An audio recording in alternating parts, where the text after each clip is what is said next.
Celebrity style jewelleries కోసం విచ్చేయండి విభా jewellers. నమస్తే రమగారు. నమస్తే జీ. రమగారు, మంచి కథతో స్టార్ట్ చేద్దాం. Arabian nights. ఈ అరేబియన్ నైట్స్ ఇంతలా పుస్తకం ఒకటి ఉంది, తీసుకొచ్చారుగా.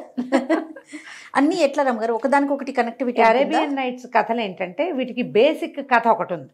ఓ రాజుగారు స్త్రీల మీద రోసి ఆడవాళ్ళ మీద ఇష్టంతో, ఆయనకి ఆడవాళ్ళ మీద నమ్మకం లేదు.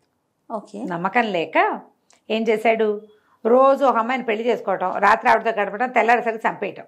ఓరి దుర్మార్గుడు. అలా చేసాడట. ఈ అరేబియన్ నైట్స్ కథలు అలా మొదలైనాయి. క్రమంగా ఓసారి ఏమైంది, మరి ఆడపిల్లల్ని సప్లై చేసేవారు, ఆయన పెళ్లి చేసుకునేవాడు, ఆ రాత్రి ఆవిడతో గడిపి తెల్లవారేసరికి చంపేసేవాడు. బతికించి ఉంచితే ఆడవాళ్ళ దుష్ప్రవర్తన వల్ల అదేదో అయిపోతుంది, ఇదేదో అయిపోతుంది, నా జీవితం పాడైపోతుంది, నేను వీళ్ళని నమ్మను, పోనీ అనుభవించడం మానేరా, పెళ్లి చేసుకోవడం మానేరంటే మండు. సుల్తాన్ కదా, ఆయన ఐడియాలజీ అయింది. వజీర్ గారి కూతుర్ని చూశాడు. ఆ కూతురు మహాందంగా ఉంది. ఈ అమ్మాయి ఎవరు అని అడిగితే ఈయన భయపడిపోయాడు. మా పిల్లని అన్నాడు. నీ పిల్లని నాకు ఇచ్చి పెళ్లి చేయమని అడిగాడు రాజు. చాలా భయపడ్డాడు, ఏం చేయాలో తెలియక. కానీ వజీర్ కూతురు మాత్రం ఏం పర్వాలేదు, సుల్తాన్కి ఇచ్చి పెళ్లి చెయ్యి, నేను చెప్తాను అన్నది. ఎంత బతిమలాడినా వినలా. చేసే నాన్న, అంతమందిని తెచ్చి అంతమందిని పొట్టను పెట్టుకున్నావు, నీ కూతురు దగ్గరికి వచ్చేసరికి నువ్వు ఇలా చేస్తే ఎట్లా? అయితే వజీర్ కూతుర్ని పెళ్లి చేసుకున్నాడు రాజు. సుల్తాన్ గారు నిఖా చేసేసుకున్నారు. చేసుకున్నాక ఆ రాత్రి ఆవిడ ఏం చెప్పిందంటే, ఆయనకి బాధగానే ఉంది, ఇంత చక్కగా ఉంది, ఇంత అందగత్తే, ఈ పిల్లని తెల్లవారేసరికి చంపేయాల్సి వస్తుంది అని. ఆ వజీర్ కూతురు ఏం చేస్తుంటే, ఇంకో చెల్లెలు ఉంటుంది. ఇదే ఈ సుల్తాన్తో ఏం చెప్తుందంటే, ఇంత చక్కగా రాణినయ్యాను నేను, మీతో ఎంతో సంతోషంగా ఉన్నాను, తెల్లవారేసరికి చచ్చిపోతాను, తెల్లారే లోపల మా చెల్లెల్ని ఒకసారి చూడాలనుంది, మా చెల్లెల్ని పిలిపించండి అని. అర్ధరాత్రి దాటాక వజీర్ గారింటికి కబురు చేసి చెల్లెల్ని పిలిపిస్తాడు. ఆ చెల్లెలేమో అక్కని కావలించుకుని బోర్మని ఇడిచి, తెల్లవారుగా నేను చచ్చిపోతావు, ఏదైనా మంచి కథ చెప్పు పాప, నువ్వు ఎన్నో కథలు చెప్పేదానివి నాకు అంటే కథలు మొదలుపెట్టింది. ఓ కథ సగం చెప్పేసరికి తెల్లారిపోయింది. తెల్లవారిపోయేసరికి అయ్యో ఆ కథ వినకుండానే మేము అయిపోతామా ఆప, నువ్వు చచ్చిపోతావా అని చెల్లెలు ఏడిచింది. సుల్తాన్ గారికి టెన్షన్లో ఆపేస్తే ఇట్లా మన వాళ్ళు చూడు కథాపంగానే కాల్ పెడతారు. దాంతో ఆయన ఏమనుకున్నాడు, సరేలే ఈ రాత్రి బతకనిస్తే ఆ కథ రెండో భాగం విని రేపు పొద్దున్న చంపేద్దాం అనుకున్నాడు. అలా 1001 రాత్రులు గడిపిందట అమ్మాయి. తర్వాత ఏమైంది రమ్మగారు? ఇంకేమవుతుంది, 3 సంవత్సరాలు ఉంది, ఆవిడ గర్భవతి అయింది, కుమారుడు కలిగాడు. ఇంకంతే, ఇంక చంపటం ఊరుకున్నాడు. ఇంకా 1001 రాత్రులు, ప్రతి రాత్రి ఓ కథ చొప్పున కొన్ని లింక్ కథలు. మన కాశీ మజిలీ కథల్లో నుంచి కథ.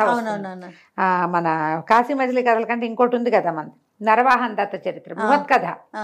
ఈ కథలో ఓ కథ, ఆ క్యారెక్టర్ ఇంకో కథ చెప్పడం, ఆ క్యారెక్టర్ ఇంకో కథ చెప్పడం, ఇవన్నీ కూడా ఈ గొలుసు కథలు. ఇవే కాదు, పంచతంత్రం కూడా గొలుసు కథలే మనకి, అట్లాంటి కథలు. అయితే ఇవేంటంటే అరేబియన్ నైట్స్ రస్టిక్గా ఉంటాయి, అంత పిల్లలకి అందరికీ చెప్పగలిగే కథలు కావు. ఎవరికి ఆసక్తి ఉంటే వాళ్ళు మెల్లిగా చదువుకోవాలి. పైగా ఈ సుల్తాన్లు అనేసరికల్లా కొంచెం వేరే జాతివి కాబట్టి వాళ్ళ పెళ్ళిళ్ళు, వాళ్ళ పెళ్లి సంబంధాలు అవన్నీ మా జనరల్ పీపుల్కి వింతగా ఉంటాయి. అందులో నుంచి కొన్ని కథలను సెలెక్ట్ చేసి దాన్ని రస్టిక్ థింగ్ని చక్కగా అరగదీసేసి పాలిష్ చేసి సింపుల్గా చెప్పుకుందాం. మీకు చాలా ఈ విషయం కూడా ఎప్పుడు చెప్పాలనుకుంటా ప్రేక్షకులకి, కాశీ మజిలీ కథలు కూడా రస్టిక్గానే ఉంటాయి. దాంట్లో నుంచి క్రిస్ప్గా తీసుకోవాలి మనం చెప్పేటప్పుడు. ఎప్పుడు క్రూరత్వాన్ని, వివాహాలు, అక్కడి నుంచి పరిణయాల్లో, ప్రేమోద్రేకాలలో ఉండే పారవస్యాలని కథ చెప్పేవాళ్ళు వర్ణించకూడదు. నేను అసలు చేయనది అస్సలు. కాబట్టి ఈ కథల్ని అరేబియన్ నైట్స్ సుమారు ఒక రకంగా ఉంటాయి, బాగానే ఉంటాయి మనం చదువుకోవడానికి మన ఆసక్తిని బట్టి. నాకు ఏదైనా కథ ఆసక్తి చేయాలి. మితిమీరిన శృంగారం, మితిమీరిన ఉన్మాదం, మితిమీరిన హింస ఉంటే చదవను నేను. ఏది కూడా మితి మీరకూడదు. మీరకుండా ఉన్నది నాకు ఓకే. దాంట్లో నుంచి మనం చక్కగా కథ తీసుకుంటాం. కొన్ని కథలు మనం పిల్లలకు కూడా ఎసెన్స్ లాగా చెప్పచ్చు. ఇవాళ ఒక కథ చెప్తాం. ఒక వ్యాపారస్తుడి దగ్గర ఒక ఎద్దు, ఒక గాడిద ఉన్నాయి. అయితే ఎద్దుతోటి పని చేయించేవాళ్ళు, గాడిదతోటి కూడా బరువులు అవి మోయించేవాళ్ళు. అది వాకిట్లో ఉండేది.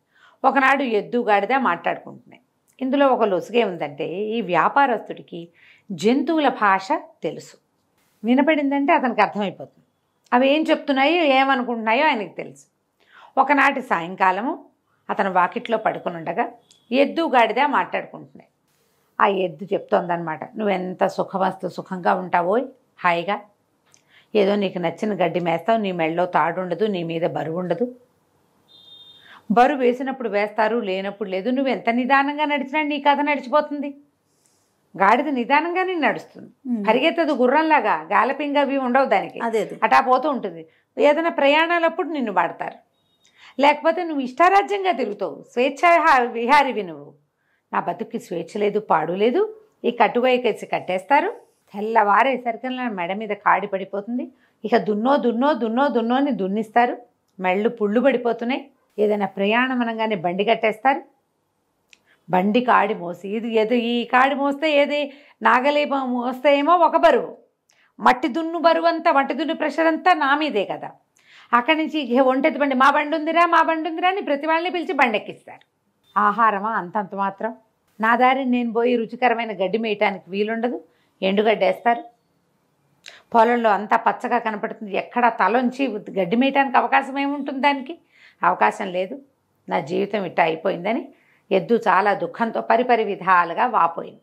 గాడిదంది, అయ్యో తండ్రి నీకెంత కష్టం వచ్చింది, ఓ పని చెయ్యి, రేపొద్దున తోలుకెళ్తారు కదా, నువ్వు నడవడం మానే, కూలబడిపో, ఆహారం మానేసి, తిండి తినద్దు, నీకేదో జబ్బు చేసిందని నిన్ను చేయటం మానేస్తారు. ఓ జబ్బు చేసింది అనుకుంటారు కదా, పనికి కొట్టేయి, పనికి మొండికెత్తమని గాడిద ఎద్దుకి సలహా చెప్పింది. విషయం అంతా విన్నాడు వ్యాపారస్తుడు. పొద్దున్నే పాలేళ్ళు ఎద్దుని తోలుకుపోయారు. తోలుకెళ్ళేసరికల్లా ఎద్దు ఇట్ట ఘాట్లోకి వెళ్ళంగానే, అదే మా చేలోకి వెళ్ళంగానే కూలబడిపోయింది. ఎంత కొట్టినా, ఎంత కేకలేసినా లేవల, మోకాళ్ళది కాళ్ళు ఇట్లా మడిచేసింది, బుర్ర పక్కకు వేళ్లాడేసింది. ఏం చేయాలి? సరే వాళ్ళు ఏం చేశారు, తనకి ఏదో మందు పెడదామని ట్రై చేశారు, మందు పుచ్చుకోలేదు, మంచినీళ్ళు తాగలేదు. అతి కష్టం మీద నలుగురు కలిసి లేవదీసి ఎట్టా ఆగొట్ట ఇల్లు పొలము దగ్గర ఏమన్నా ఇంటికి తోలుకొచ్చి బిట్లో ఈ ఘాట్లో పెట్టుకుని పడేశారు. లోపలికి పడేస్తే అది హాయిగా అక్కడున్న గడ్డిని నెమరు వేస్తూ సుఖంగా విశ్రాంతిగా కూర్చుంది ఎద్దు. ఆయన అన్నాడు, అరే ఎద్దు ముండికేసింది కదా, గాడిదని గట్టండ్రా అన్నాడు. అనగానే హడిలిపోయింది గాడిద. ఎక్కడికి తీసుకెళ్తున్నారో దానికి అర్థం కాల, దానికి తెలియలా ఏం చేయబోతారో. సరే బయటికి తీసుకెళ్ళి గాడిద మేడ మీద కాడేసి దాంతో దున్నిచ్చారు.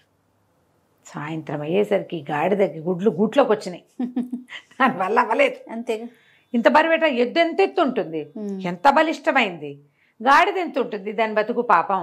అక్కడి నుంచి ఈయన అన్నాడు, రేపటి నుంచి ఎద్దెటాకు మూలపడింది కాబట్టి గాడితోటి దున్నిద్దాం, దాన్ని అక్కడే ఉంచేసేయండి ఎద్దుని, దీని సంగతి చూద్దామన్నాడు. గాడిదకి అర్థమైపోయింది, అమ్మో వీళ్ళు ఇదే చేయబోతారని. ఒక్కొక్కళ్ళు వచ్చి ఊరిని గాడిద భలే దున్నింది అని మెచ్చుకోవటం, అంటే రేపటి నుంచి వీళ్ళు ఇదే పని చేస్తారుగా. అంతే. అక్కడి నుంచి సాయంకాలం అవ్వగానే ఇది సూర్మి అలాగా ఏడ్చుకుంటూ వెళ్ళింది గొడ్లశాలలోకి. వెళ్ళేసరికి అక్కడ ఎద్దు విశ్రాంతిగా కాళ్ళు చాపుకుని పడుకుని గడ్డిని నెమరు వేస్తూ రెస్ట్ తీసుకుంటాం.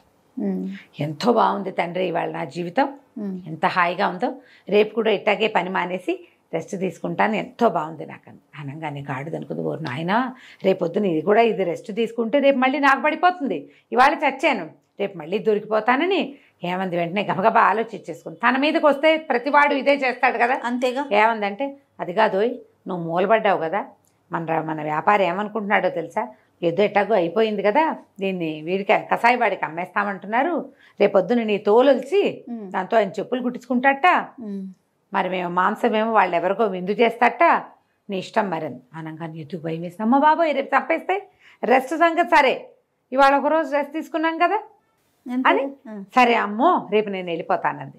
ఆ గుమ్మం బయటే నుంచున్న వ్యాపారస్తుడు పక్కపక్క నవ్వాడు, నవ్వుకుంటూ సరిపోయింది కదా. ఆయన ఒక అడుగు అటు వేసేసరికల్లా వంటింటి గుమ్మంలో నిలబడి ఇట్లా నడుమి చెయ్యి వేసుకుని చూస్తోంది వాళ్ళ ఆవిడ. ఎవరున్నారు అక్కడ అని అడిగింది. ఎవరు లేరే అన్నాడు. మరి ఎవరితోటి ఇకెక్కలాడుతూ మాట్లాడుతున్నావు నువ్వు అని అడిగింది. ఊరికే నవ్వానే అన్నాడు. ఊరికే నవ్వటం ఏంటి, ఒట్టిగా ఎవరైనా నవ్వుతారా? నువ్వు ఎవరితో మాట్లాడావో చెప్పు. ఎవరితో మాట్లాడలా, ఏదో గుర్తొచ్చి నవ్వాను అన్నాడు. ఏం గుర్తొచ్చిందో చెప్పు, తప్పులేదు. ఇక మొదలు, ఎందుకు నవ్వావు, అంత పకాలమని నవ్వు ఎందుకు వచ్చింది, ఏం గుర్తొచ్చింది, ఎవరితో సరసలాపాలాడితే అది జ్ఞాపకం వచ్చిందో చెప్పు. ఏమీ లేదంటాడు, ఆవిడ ఒప్పుకోదు. అక్కడి నుంచి ఆవిడ ఏం చేసింది, ఈయన ఏంటి ఈ జంతువుల భాష ఆయనకు తెలుస్తుంది. ఆ రహస్యం ఎవరికైనా చెప్తే ఆయన తల పగిలి చచ్చిపోతాడు. ఆయన ఆ విద్యకున్న శాపం అది. గొడ్డును ఇది గాడిద మాట్లాడుకుంటున్నాయి, దాని రోగం కుదిర్చాను అని చెప్పాడు అనుకో పెళ్ళానికి, అయినవుటు. చెప్పలేడు. ఎందుకు నవ్వావో చెప్పమంటుంది. ఏ విషయం గుర్తొచ్చిందో చెప్పడానికి ఏమీ విషయం లేదు. మసిపూసి మారేడుకాయ చేద్దామంటే ఆవిడ ఆలోచించాలా, ఆవిడ మొహంచి కళ్ళు తిప్పట్ల ఇలాగే చూస్తాను. ఏం చేయాలో తెలియలే. సరే చెప్తానన్నాడు. ఇక ఆవిడ ఏమంది, నేను ఇంట్లో నుంచి వెళ్ళిపోతా, పుట్టింటికి వెళ్ళిపోతాను, లేదా ఉరిపోసుకు చచ్చిపోతాను, నువ్వు చెప్పాలి నిజం. నువ్వు ఎందుకు నవ్వావో చెప్పు, ఎందుకు చెయ్యిపోయావో చెప్ప. ఇప్పుడు ఎవరికో చెయ్యిపోయావు, వాళ్ళు ఎవరో వెళ్ళిపోయారు, ఇంట్లో వాళ్ళని అడిగారు, ఎవరికి చెయ్యిపోయామంటే ఊరికే చెయ్యిపోయా అంటే నమ్ముతారా? ఎందుకు నవ్వావని భార్యలో భర్తలో ఎవరో ఒకళ్ళని ఎప్పుడో ఒకప్పుడు అడిగే ఉంటారు కదా. అంతే. ఏం గుర్తొచ్చి నవ్వావు, అదే సమాధానం చెప్పాలిగా. అక్కడి నుంచి ఇక ఏమనుకున్నాడు, చావడానికి రెడీ అయిపోయాడు. చెప్పేయాలి, ఇంకా ఈ రహస్యం చెప్పేయాలి. కాకపోతే దాని టైం చెప్పేస్తే పుసుకొని చచ్చిపోతే ఈ ఇల్లు వాకిలి వీలునామా ఇవన్నీ ఏట. అక్కడి నుంచి ఏం చేశాడు, గబగబా వీలునామా రెడీ చేశాడు. చుట్టాలు పక్కాలు అందరినీ ఒకసారి కంటితో చూద్దామని అందరినీ రమ్మన్నాడు. కూతుళ్ళు కొడుకులు, ఒకళ్ళిద్దరు మనవలు, వియ్యంకుళ్ళు, బావమరుదులు, 2-3 మరదళ్ళు, 2 వదినగారులు, మొత్తం గుంపంతా చేరారు వీళ్ళింటో. చేరాక ఏమైంది, ఇంతలో వాళ్ళ ఇంట్లో ఒక కుక్క కోడి కూడా ఉన్నాయి. ఆ కుక్క అదే పనిగా ఆయన కేసు చూస్తూ పాపం చచ్చిపోవడానికి సిద్ధపడ్డాడు మహారాజు అనుకుంటూ దీంట్లోకి చూసింది, మన కోళ్ళ దీంట్లోకి. కోళ్ళ గూడు ఉంటుంది కదా, ఒక పెద్ద గూడులో ఒక పెద్ద పుంజు 50 పెట్టెలు ఉన్నాయట. కోడి పుంజు ఒకదాని మించి ఒకదాని మీదకి దాటుతూ ఆడుకుంటుంది వాటితోటి, పెట్టెలతోటి. ఈ కుక్క అడిగిందట, ఏమాయి పుంజు మన ఆసామేమో మనని పోషించేవాడేమో పెళ్ళానికి సమాధానం చెప్పలేక చావడానికి సిద్ధపడ్డాడు, నువ్వేమిటయ్యా అంటే చక్కగా 50 మంది పెట్టెల్ని భలే మెయింటైన్ చేసినావో, ఆయన ఒక్క పెళ్ళాన్ని మెయింటైన్ చేయలేకపోతున్నాడు. ఒక భార్యకి సమాధానం చెప్పలేక చావడానికి సిద్ధపడ్డాడు. నువ్వు ఒక్కడివి, ఒక్క పుంజుంది, 50 పెట్టెలుంటే ఇన్ని పెట్టెలతోటి సరసలాపాలు భలే బాగా ఆడుతున్నావు నువ్వు, ఏమిటో నీ రహస్యం అంటే. ఏముంది రహస్యం, ఎవరి మెథడ్స్ వాళ్ళకు ఉంటాయి, ఎందు పుంజు. సరే నీ మెథడ్ నీకుందనుకో, నీ రహస్యం నా చెప్పకు. మన యజమాని ఏం చేయాలంటే, ఏం చేయాలంటే లోపల తీసుకెళ్ళి విరగబాదేయాలి పెళ్ళాన్ని. ఇంకోసారి ఇలాంటి ప్రశ్నలు అడిగామంటే చంపేస్తానంటే సరిపోతుంది. అది అక్కడే నిలబడి ఉన్న యజమాని మొత్తం విన్నాడు, అర్థమైంది ఆయనకి. కుక్క కోడి మాట్లాడుకుంటున్నాయి, ఈయన వినపడుతున్నాయి కదా. సరే అవి వచ్చిన చుట్టాలందరినీ పలహారాలు చేయండి అని, ఏమే ఇలారా అని చెప్పి ఆవిడ లోపల తీసుకెళ్ళి వాళ్ళ వాకిట్లో తుంగ ఉందట, తుంగగడ్డి. అదేట దీనిలాగా చెరువుల్లో మొలుస్తుంది. 2 పోసలు లాక్కెళ్ళి లోపల తీసుకెళ్ళి చితబాదేశాడు పెళ్ళాన్ని. నేను ఎందుకు అయినా నవ్వుతా, నువ్వు నన్ను అడగడానికి వీల్లేదు, సచ్చినా చెప్పండి. మళ్ళీ అడిగావో మళ్ళీ తగులుతాయి దెబ్బలు. శభాష్ అనగానే ఆవిడ, మరి వీళ్ళందరినీ ఎందుకు పిలిచదు, ఎందుకైనా పిలుస్తా, అది నా ఇష్టం, ఏది అడగటట్లేదు, నువ్వేం అడగడానికి వీల్లేదు, కాపురం చేస్తావా దెబ్బలు తింటావా ఏదో ఒకటి చెప్పన్నాడు. ఆవిడేమో నాకు దెబ్బలదు, నేను కాపురం చేస్తా, ఇంట్లోనే ఉంటా, ఎవరికీ చెప్పను. బయటకు వచ్చి అందరికీ పలహారాలు పెట్టేసింది. ఈయన హాయిగా ప్రశాంతంగా ఉన్నాడు. కుక్క కోడి ఎద్దు గాడిదే వాటి పన్నాలు చేసుకుని ప్రశాంతంగా ఉంది. కథ కంచికి మనం ఇంటికి పరిష్కారం ఇలాగే రమ్మగారు. మరి ఏం చేస్తాం, సచ్చినా చెప్పండి, నీ దిక్కుంటాడు చెప్పుకో అనాలి, అంతే. ఈ కథలో ఇలా ఉందమ్మా, ప్రతి కథలోనూ ఇలా ఉంటుందని అనుకోకండి. ఈరోజు కాదు, ఇది అరేబియన్ నైట్స్ ఎప్పుడో రాయబడి ఉన్న కథ, దీన్ని కథగా వినండి అంతే. ఆ రోజు కథ చెల్లింది. మనం పిల్లలకి ఎక్కడ దాకా చెప్పాలి, కుక్క గాడిదే ఎద్దు కథ వరకు చెప్పాలి. ఒకళ్ళ పనులలో ఇంకొకళ్ళు జోక్యం కల్పించుకోకూడదు, అంతే. బాగుంది కదా, చాలా బాగుంది. నమస్తే.